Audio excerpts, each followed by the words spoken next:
निर्गमन ग्रंथ अध्याय 38। होम बलि की वेदी। फिर उन्होंने बबूल की लकड़ी से 5 हाथ लंबी और 5 हाथ चौड़ी होम बलि की वेदी बनाई। वह वर्गाकार और 3 हाथ ऊंची थी। उसके चारों कोने पर उन्होंने सींग बनाए। वेदी और सींग एक ही कांच खंड के बने थे। उन्होंने उसे कांसे से मढ़ा। उन्होंने वेदी का सब आवश्यक सामान भी बनाया, पात्र, फावड़ियाँ, कटोरे, कांटे और कलछड़े। यह सब सामान कांसे का था। उन्होंने वेदी के लिए कांसे की जाली का एक झरारी बनाई जो वेदी की आधी ऊंचाई तक पहुंचती थी। उन्होंने जाली के चारों कोनों पर डंडे के लिए कांसे के 4 कड़े बनाए। डंडे बाबुल की लकड़ी के बने थे और कांसे से मढ़े थे। तब उन्होंने डंडों की वेदी के दोनों ओर के कड़े में लगाया जिससे वेदी उठाई जा सके। उन्होंने वेदी तख्तों से बनाई, वह अंदर खोखली थी। चिलमची।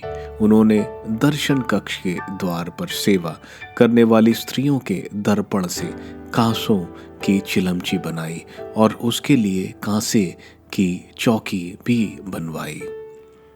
आंगन। फिर उन्होंने आंगन तैयार किया। आंगन के दक्षिणी किनारे के लिए उन्होंने बटी हुई छालटी के 100 हाथ लंबे पर्दे बनाए।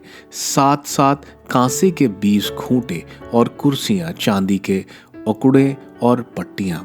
उत्तरी किनारे के लिए उन्होंने 100 हाथ लंबे पर्दे, 20 कांसे के खूंटे और कुर्सियों तथा चांदी के अकुड़े और पट्टियां बनाई। दक्षिणी किनारे के लिए उन्होंने 50 हाथ लंबे पर्दे, 10 खूंटे और कुर्सियां तथा चांदी के अकुड़े और पट्टियां बनाई। पूर्व का किनारा 50 हाथ लंबा था। प्रवेश द्वार का एक और 15 हाथ लंबे पर्दे, 3 खूंटे और कुर्सियां थीं। दूसरी ओर भी 15 हाथ लंबे पर्दे, 3 खूंटे और कुर्सियां थीं। इस प्रकार द्वार के दोनों ओर पर्दे थे।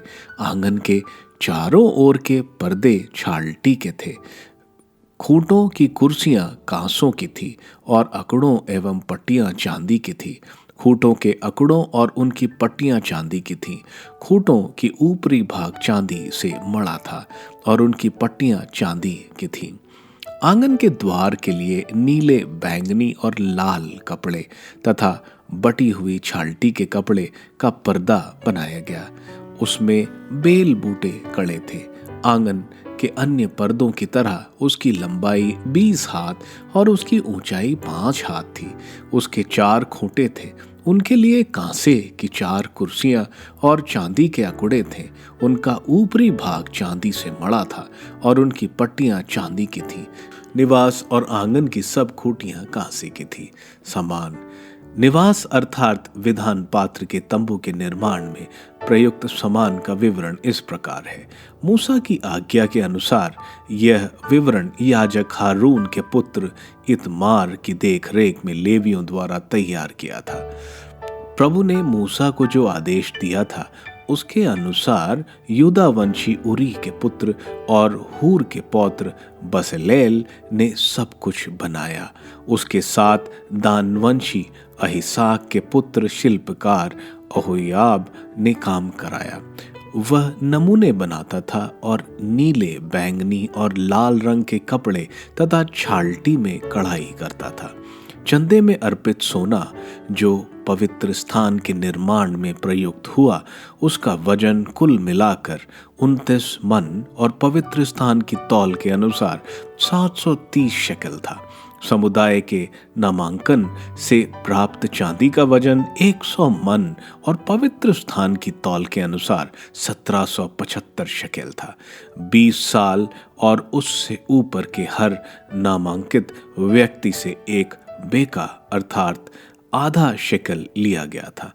कुल मिलाकर 6,03,000 व्यक्ति थे।